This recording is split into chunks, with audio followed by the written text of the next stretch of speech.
Hello everyone, welcome back to my channel. In this video we're gonna discuss on a very special structure which is can have had to plus verb 1. इसका meaning होता है पढ़ सकता था। इससे पहले जो हम लोग पढ़े थे उसमें ये बताया गया था, जो कि स्ट्रक्चर था कैन हैव प्लस वर्ब 1। इसमें ये बताया गया था कि प्रेजेंट में कोई भी काम करना पड़ सकता है, उसके बारे में बताया गया था। लेकिन इसमें जो बताया जाएगा वो पास्ट में कोई काम जो है वो करना पड़ सकता था, उसके बारे में बताया जाएगा। और जहाँ भी आप कैन देखते हैं तो इसका मतलब पॉसिबिलिटी जो है वो 99% हो जाता है, यानी कोई भी काम को करने का संभावना जो है वो 99% हो जाता है। सो आइए हम लोग देखते हैं किस तरीके से सेंटेंस बनता है इस स्ट्रक्चर से। So let's get started. So first example है, तुम्हें वहाँ जाना पड़ सकता था। तो इसको कैसे बनाएंगे? You can have had to go there. You can have had to go there. Second है, उसे यहाँ आना पड़ सकता था। He can have had to come here. तुम्हें उसे पैसे देने पड़ सकते थे। You can have had to give him money. मुझे उससे कुछ पैसे उधार लेने पड़ सकते थे। I can have had to borrow some money from him.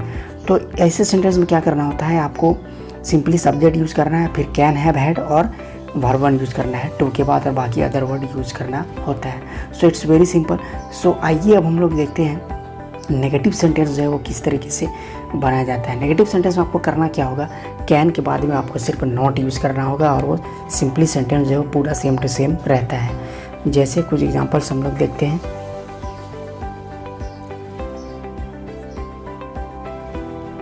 So examples are, तुम्हें वहाँ जाना नहीं पड़ सकता था।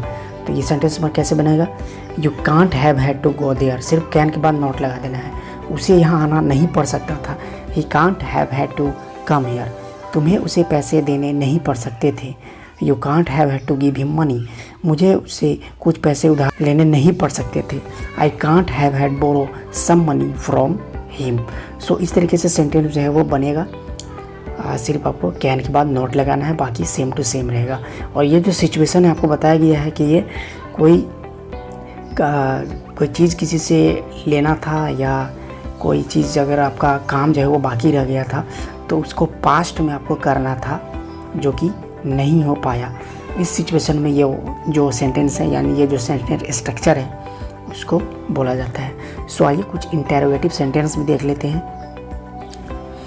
तो इंटरोगेटिव सेंटेंस में क्या करना होगा, कैन को आपको पहले लिखना होगा, फिर सब्जेक्ट को लिखना होगा, बाकी as it is.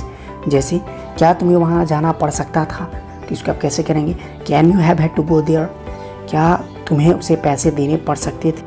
Can you have had to give him money. क्या हमें झूठ बोलना पड़ सकता था? Can we have had to tell a lie. तुम्हें उससे माफ़ी क्यों मांगनी पड़ सकती थी? Why can have you had to apologise him. तुम्हें वहाँ कब जाना पड़ सकता था?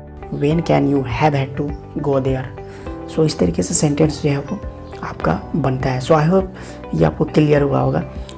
सो इसी तरह के वीडियोस देखने के लिए मेरे चैनल को आप सब्सक्राइब करो और बेल आइकन को भी हिट करो, ताकि रेगुलर अपडेट आपको मिलता रहे। Thank you.